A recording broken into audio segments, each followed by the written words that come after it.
Kamarudin Simanjuntak sebut ada Brigjen setor 2,5 miliar rupiah ke FS demi jabatan tapi tak balik modal. Kasus Brigadir J dan Ferdy Sambo kini memasuki babak baru.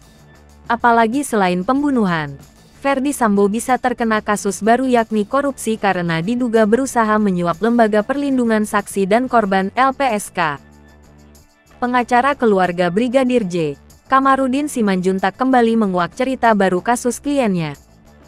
Kamarudin Simanjuntak menyebut ada Brigadir Jenderal dendam dengan Ferdy Sambo. Dilansir YouTube Uyakuya, Sabtu tanggal 17 September tahun 2022. Kamarudin Simanjuntak mempelajari alasan ketakutan Jenderal Bintang 3 pada Ferdy Sambo, sehingga Jenderal Bintang 3 tersebut takut. Kamarudin juga menjelaskan kekuatan dari Ferdy Sambo. Pertama, dia itu tangan kanannya Kapolri. Kadif Propam tukang pukulnya Kapolri. Di mana Kapolri pergi dia ikut. Ferdy Sambo zaman dulu pergi ke istana itu Kapolri. Di situ ada Kapolri, di sana ada Ferdy Sambo, ujarnya. Itu sebabnya wajar kalau Ferdy Sambo punya kekuasaan tinggi. Kamarudin lantas menambahkan, karena jabatan dia Kadif Propam, bahkan nasib para jenderal di tangan dia untuk dapat jabatan. Uyakuya kagum dengan pengakuan Kamarudin Simanjuntak.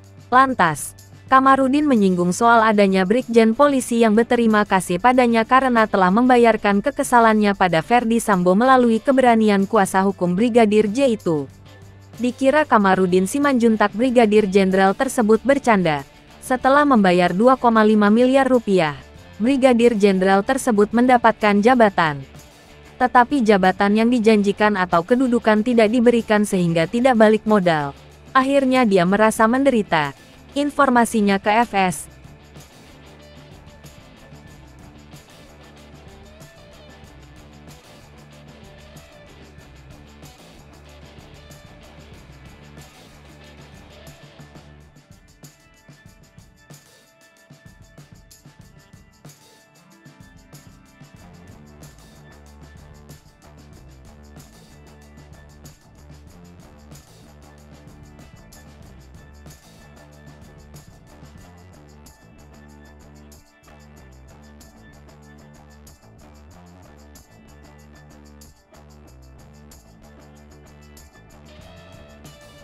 Hai pemirsa Selipopo TV, jangan lupa komen, like, dan subscribe, serta tonton terus berita-berita terupdate lainnya ya.